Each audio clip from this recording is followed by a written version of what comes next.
Ta'ala, dan insya Allah kita semua adalah orang-orang yang husnul khatimah.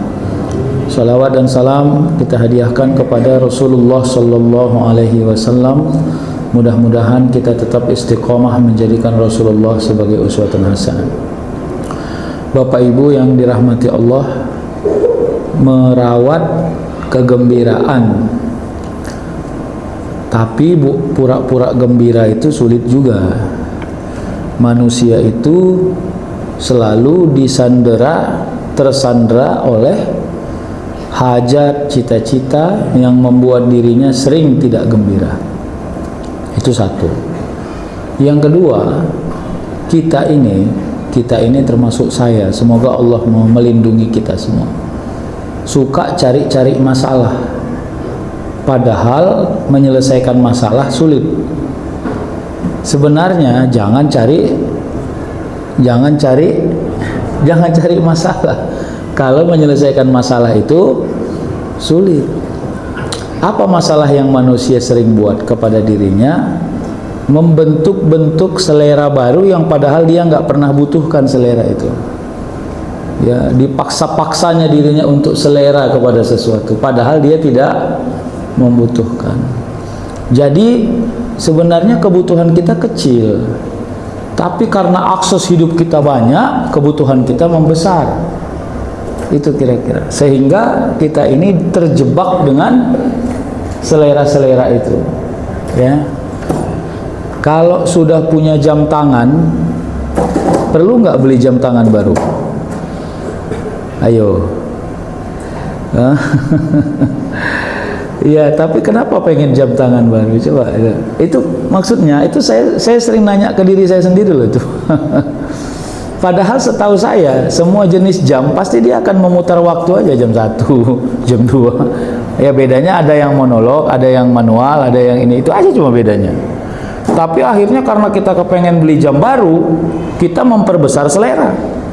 Gara-gara memperbesar selera, kebutuhan kita jadi besar. Lalu Allah belum kasih duitnya, belum dikasih Allah rezekinya untuk membeli jam baru. Akhirnya kita sewot sama Allah. Nah, ini yang mahal sebenarnya. Sewot kepada Allah itulah yang merumitkan semua perjalanan hidup kita. Padahal kita nggak ada rumit-rumitnya. Mana ada rumit-rumitnya.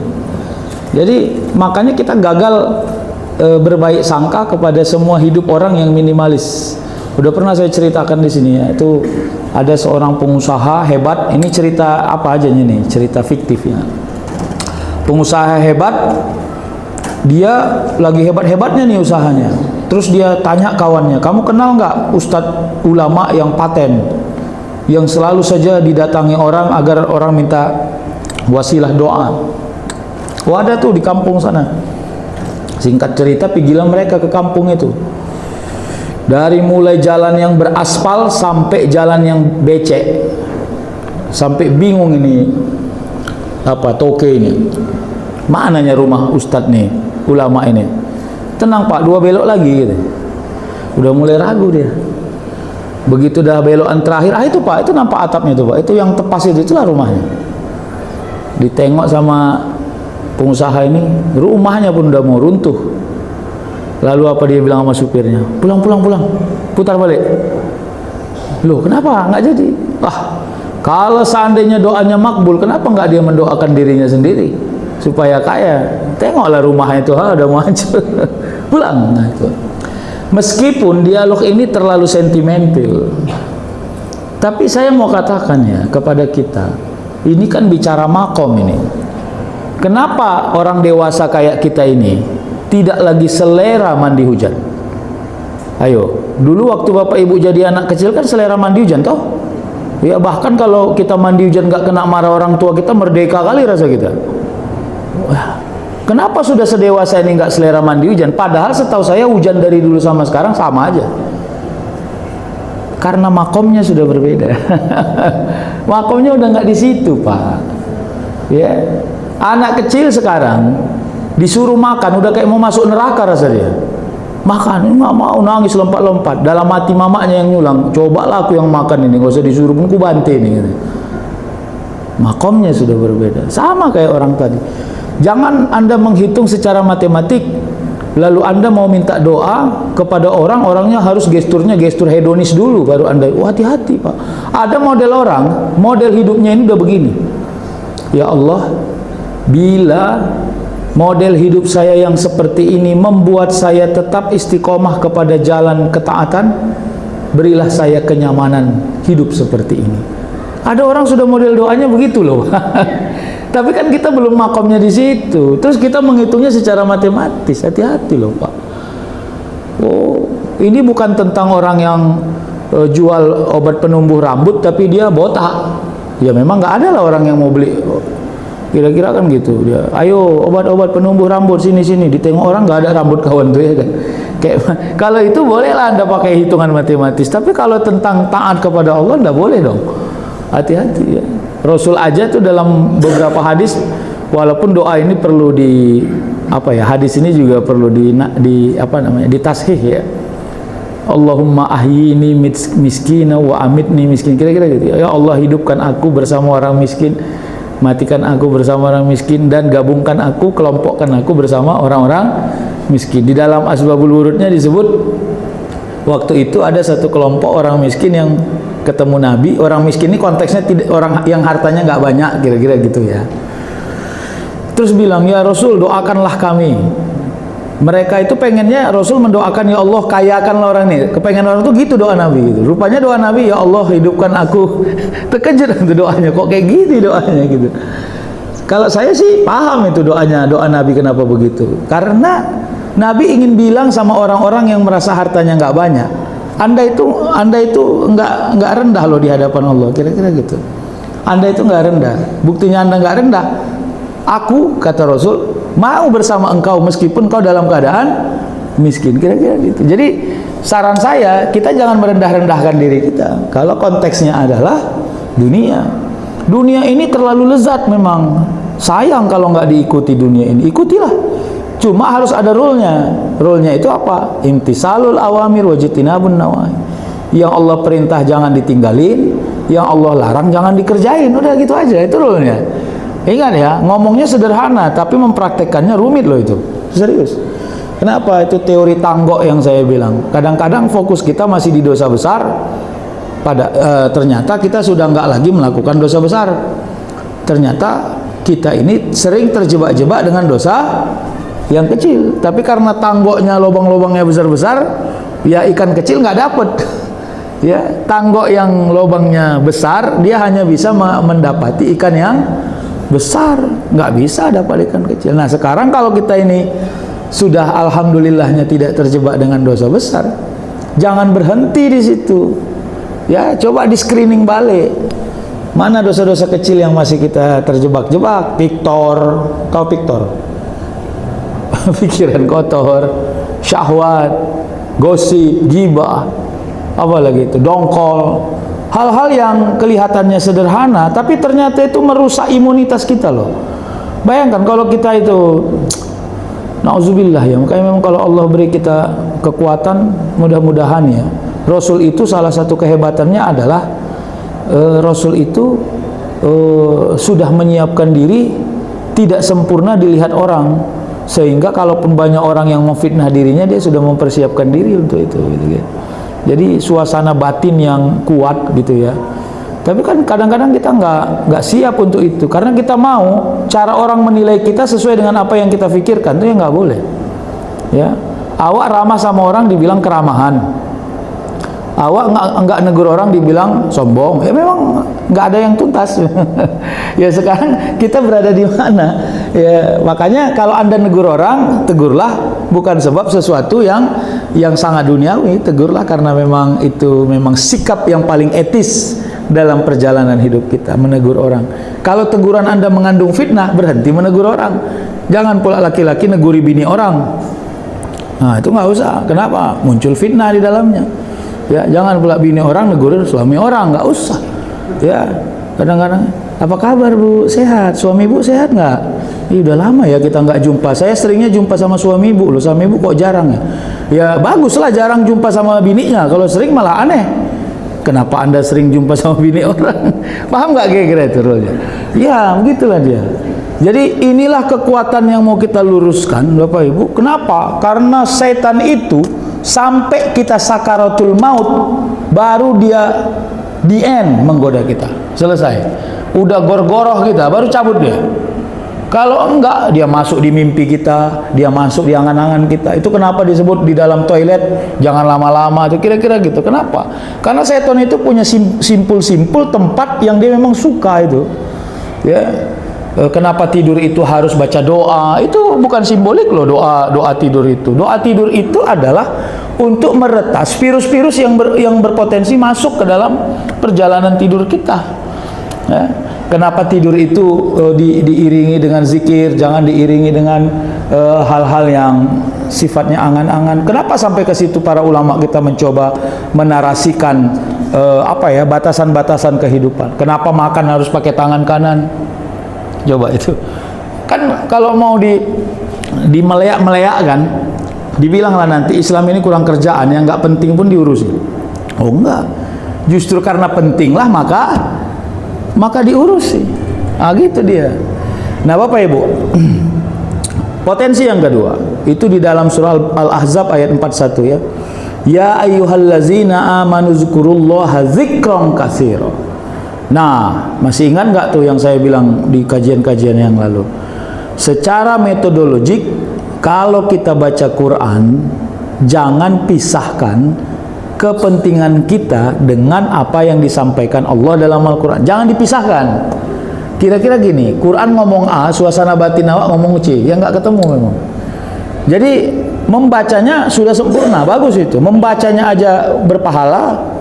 Ya, apalagi orang membacanya terbata-bata tapi dia tetap mau membaca. Bagus. Kenapa? Karena yang dinilai itu adalah girohnya. Ini kalau bicara tentang semangat ya, samanya. Awak nyuruh anak awak umur 4 tahun menawarkan diri untuk menyapu rumah. Kayak mana kali lah anak umur 4 tahun nyapu rumah, ya kan? Mak, adik bantuin mama nyapu rumah ya, katanya. Awak kasihlah sapunya, ya kan? Ya, disapunya ke depan kotor ke belakang, sapunya belakang kotor ke depan. Setengah jam disapunya rumah tuh berserak kemana-mana. Tapi ternyata yang mau kita nilai itu bukan hasilnya, karena nggak cocok umur dia. Kalau nyapu hasilnya sesuai dengan umur orang dewasa nggak pas. Tapi yang kita nilai adalah kemauannya, keredoannya, kerelaannya, semangatnya. Hati-hati. Disinilah namanya ikhtiar itu. Ikhtiar itu yang paling mahal itu loh. Allah kadang-kadang memberikan hasil kepada ikhtiar orang bukan tentang linier antara usahanya dengan hasilnya. Enggak, kadang-kadang nggak ada yang linier loh. Itu kan bicara tuh. Kerjanya di A. Ya. Rezekinya di B. Terus dia pakai logika matematik. Kalau rezeki saya di B, bagus A, nggak usah. Hati-hati, itu terlalu matematis. Lanjuti aja yang A. Ya. Kerjanya marbot masjid. Ya, berapa kali lah marbot masjid gajinya? Katanya kan begitu toh. Ya. Tapi karena Allah ridho Anda jadi marbot masjid, dari B Allah hidupkan apa tuh? Ngajar ngaji dia, ngajar les dia. Ya, ini saya bicara waktu saya dulu kuliah loh. Saya jadi marbot juga. Ya, aja ini dia. Oh, akhirnya lebih banyak dari situ. Terus mau saya bilang, udahlah saya berhenti di masjid lah. Oh enggak, begitu Anda berhenti di masjid, Allah berhentikan rezeki Anda di tempat yang lain. Kenapa? Karena Allah bayar Anda di B, karena keikhlasan Anda di A. Hati-hati loh Pak. Jadi jangan di-delete hal-hal yang orang menikmati Anda, meskipun Anda nggak menikmati hasilnya. Tapi orang menikmatinya loh. Ya, bayangkan itu. Semenjak dia, ini maaf ya, ini saya cerita masjid ini secara generik ya. Dia tinggal di masjid, azan gitu-gitu toh. Yang azan kemarin udah saya ceritain kan.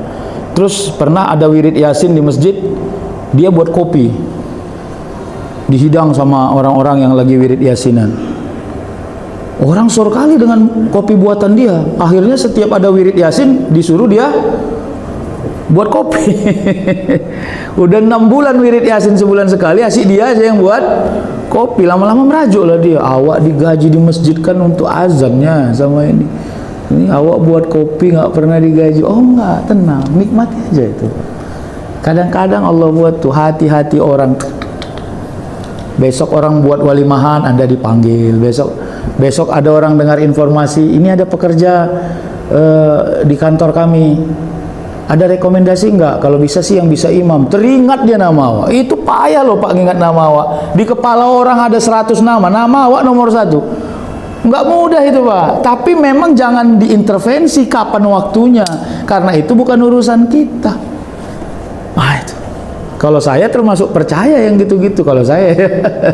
Dan saya, makanya kan itu, ana inda zanni abdi bi, kata Allah. Aku itu ada pada saat hambaku mempersangkakan. Anda tuh menstigma pertolongan Allah itu di posisi negatif atau di posisi positif? Ayo coba diatur aja ini ruangnya. Ya, makanya kadang-kadang ada model orang, saya lebih baik nggak tahu apa penyakit saya, biar saya bersangka saya nggak punya penyakit besar. Ini tingkat probabilitasnya ngeri loh.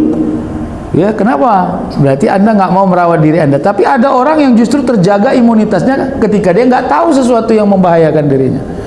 Makanya jaga kesehatan dari sekarang. Ada orang modelnya rasa takutnya yang dominan. Ya, bersin 5 kali aja udah pening dia. Ih, kok bisa 5 kali aku bersin ya? Bahaya ini. Langsung pergi ke dokter. Ya terserah. Anda itu di mana enaknya silakan, tapi ingat, mempersangkakan takdir Allah, mempersangkakan pertolongan Allah, mempersangkakan kemudahan Allah. Saran saya harus pada ruang yang positif.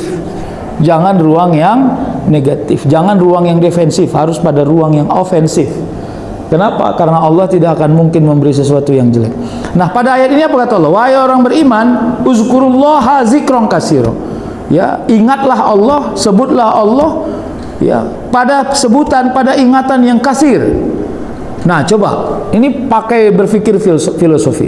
Kenapa Allah dalam Al-Quran banyak kali menyebutkan bahwa ingat dia, berdoa kepada dirinya, tunduk kepada dirinya? Kenapa enggak cari duit banyak-banyak, kerjalah kau? Kenapa enggak itu yang apa ya, yang famous gitu loh? Ayat ini bagi orang-orang yang cenderung berpikir apa namanya ya, rasional ansih, bilangnya ini ayat apa ini? Ayat orang yang sudah mulai apatis terhadap dunia. Ya, kenapa? Karena defensif kan? Cuma ngingat-ngingat doang. Rupanya ngingat Allah bisa kenyang.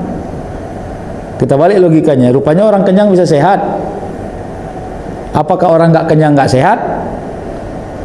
Ya, apakah orang berzikir lalu nggak kenyang lalu dia nggak sehat? Ayo. Sampai situ aja kita ada gagal paham, Pak. Oh, ngeri loh. Nabi Muhammad itu kalau bukan pertolongan Allah itu nggak bisa landing sampai tuntas. Makanya Nabi Muhammad paham, dia berserah diri kepada Allah. Para nabi begitu sedang merasa mendapat ujian, langsung berserah diri kepada Allah. La ilaha illa anta subhanaka inni kuntu minaz zalimin, kata Nabi Yunus. Ya, padahal dia sudah crowded loh. Berada di dalam perut ikan, nggak tahu lagi mau ngapain, dia nggak paham orang akan bisa menolongnya. Lalu yang dia pertemukan adalah rasa penyerah diriannya. Jadi gini, berserah diri kepada Allah dengan pasrah tolong dipisahkan. Pasrah itu variabelnya terlalu defensif. Ya, cemana lah Ustaz, awak udah pasrah aja ini. Pasrah aja itu lemah. Berserah diri sama Allah sampai detik terakhir usaha, Anda nggak boleh menggagalkan usaha itu. Ya, misalnya nih, anaknya demam, hujan lebat selebat-lebatnya. Ya memang alhamdulillahnya model Indonesia lebat, ya nggak se ekstrim negara-negara lain ya. Kalau Bapak Ibu, kalau Tiongkok itu kalau lagi hujan badai, ngeri betul loh, serius. Awak pikir udah mau kiamat loh. Tapi bagi mereka udah biasa aja itu. Kita aja yang di Indonesia nggak pernah merasa begitu, terkejut badan awak dengarnya. Ya, sampai berantakan ini segala macam. Udah hujan lebat, anaknya demam, dia kasihan sama anaknya. Dia punya tetangga yang seumur-umur dia nggak pernah ngomong sama tetangganya. Ayo, mau usaha atau enggak? Ya. Pergilah dek ke rumah tetangga dek. Is bang, malu lawak bang, hati-hati. Ikhtiar itu harus dari mana aja. Oke, dibuat ikhtiarnya. Pergi dia ke rumah tetangganya, toko-toko, bu, assalamualaikum. Gak dibuka. Pergi ke tetangga samping, bu, gak dibuka, bu, gak dibuka. Allah suka dengan usaha itu. Begitu dia pulang, anaknya pelan-pelan turun panasnya. Oh, hati-hati Pak. Jadi tolong tuh. Udahlah bang, udah agak turun kok demamnya. Untung lah ya. Enggak, Allah suka karena kau berusaha tadi. Ya memang nggak harus linier, nggak harus minum obat kan. Ya, masih ingat tuh cerita saya sama suami yang disuruh bininya beli obat, masih ingat nggak tuh? Ya, anaknya demam tengah malam, ya suaminya dibangunin. Ya namanya suami kan sehebat-hebatnya suami tetap takut sama bininya kan gitu kan. Pigilah dia, dipakainya lah mantel yang lebih banyak bolongnya itu. Ya hujan lebat pula, engkol 3 kali baru hidup kereta. Oh, dalam hati suami udah jengkel aja. Aku ngantuk ini segala macam. Udah, memang nggak ada yang buka namanya jam 2 pagi. Mana ada, Indomaret nggak ada, Alfamart nggak ada, Toko Opotik nggak ada. Ya model bininya dulu pernah jadi menua di kampus. Kata bininya, pantang pulang sebelum berhasil. Makin dalam lah dia, Pak. Mana berani dia pulang, nonggok-nonggok dia di depan Indomaret yang tutup itu. Setengah jam kemudian suaminya nelpon bininya, "Bang, di mana, Bang?" "Inilah, kan udah aku bilang sama kau. Ya, nggak ada toko obat yang buka. Memang gingging kali lah kau jadi orang." "Ya udahlah, pulanglah Bang." "Kenapa?" "Udah agak turun ini panasnya, udah tertidur pun dia." "Oh alah," katanya. Selesai toh, pulang dia. Pertanyaan, gagal gak dia? Hati-hati, kalau kita konsentrasi pada obat, kita bilang dia gagal karena dia pergi nggak dapat obat. Hati-hati, apakah benar-benar obat itu tujuan atau obat itu hasil proses? Apakah dia proses atau hasil atau tujuan? Kalau kita anggap dia tujuan, maka gagal ini orang. Pulang nggak bawa obat, gagal. Tapi harus kita pahami, obat itu adalah jalan untuk mencapai apa tujuannya? Sembuh. Tadi begitu dia keluar, di situ Allah suka dengan ikhtiarnya. Bagus nih, keren nih orang. Udah hujan lebat, tahu nggak ada apotek buka, mau aja keluar. Kenapa? Percaya sama Allah. Berani nggak sengeyel itu berusaha? Harus ngeyel, Pak. Ngeyelnya gimana? Memang akal tidak pandai membaca kausalitasnya, tapi hati meyakini Allah kasih jalan keluar. Wa may yattaqillaha yaj'al lahu. Tapi sering kita baca ayat ini, masa semua usaha harus ada kausalitasnya? Enggak dong. Begitu dia pulang, ya dia anaknya turun demamnya, tertidur lelap, Allah bayar meski tidak minum obat, demamnya turun. Besok pagi beda usaha lagi, kan kira-kira begitu. Ini kan menyelamatkan malam itu dulu sampai pagi. Seorang mahasiswa, ya, janjian sama dosennya bimbingan. Kata dosennya, tunggu di masjid jam 9. Duduk dia nunggu. Jam 9 belum datang, di WA dosennya nggak balas-balas. Akhirnya dibaca-baca skripsinya. Coretnya sendiri. Banyak pula nampak ada yang salah kan. Coretnya sendiri. Sampai jam 10 belum datang juga dosennya. Di WA belum dibalas juga. Coretnya sampai halaman terakhir coretnya barulah dosennya balas. "Dek, maaflah Dek ya, nggak jadi hari ini, besok aja, mohon maaf sekali." "Nggak mau nggak?" Memanglah bapak ini tahu gini kan nggak awak tunggu, oke ya? Itu kan kausalitasnya begitu kan? Coba bayangkan kalau bapak itu datang, mungkin udah dicampakkan skripsimu itu. Tapi kan Allah kasih kau membimbing dirimu sendiri. 1 jam Allah dudukkan kau di situ untuk mencoret-coret sendiri skripsimu. Kenapa? Allah suka dengan ikhtiarmu, dilindungi Allah marwahmu sehingga kau membimbing dirimu sendiri. Besok saya pastikan jumpa ya, saya tunggu on time. Akhirnya kau malamnya karena udah kau coret itu perbaiki lagi. Begitu besok udah soal dosen pembimbingnya, "Oh cantik ini, udah tinggal tanda tangan." Oh, hati-hati. Kalau Allah sudah kasih ridho, mudah hidup ini. Tapi jangan bilang nggak ada ujian, Pak. Ujian tetap ada. Makanya orang berserah diri kepada Allah itu bukan lemah, enggak boleh. Wala tahinu wala tahzanu wa antumul a'launa in kuntum mu'minin. Jangan kau lemah, jangan kau sedih, karena sebenarnya posisimu tinggi. Tapi kau harus pakai keimanan dong cara hidupnya. Kalau nggak pakai keimanan, posisimu standar aja. Pinjam, dia punya hutang, pinjam ke si A nggak ngasih. Pergi ke si B nggak ngasih. Pergi ke si C juga nggak ngasih. Akhirnya pergilah ke si D. Ke si D ini udah apatis saja nih, nggak ngasih juga ini. Sampai di D, alhamdulillah dikasih. Begitu dia selesai, alhamdulillah ya, pulangin nanti sebulan lah. Iya pak, siap. Bila dia keluar, langsung dia buat teori dalam kepalanya. Tahu gitu, bagus aku langsung ke si D. Capek kali aku ke si A, si B, si C. Benar toh? Logika matematis lagi kita pakai. Kalau kau datang ke si D itu Allah buat jadi A. Kenapa? Karena kadang-kadang Allah kasih hasilnya bukan sebab orangnya, tapi sebab usahanya. Oh, hati-hati Pak. Makanya jangan terlalu memuji seseorang, biasa aja. Ya, kenapa dia bisa nolong? Ya karena Allah sudah pantaskan ikhtiarmu, udah sampai dia. Sudah zauknya udah selesai.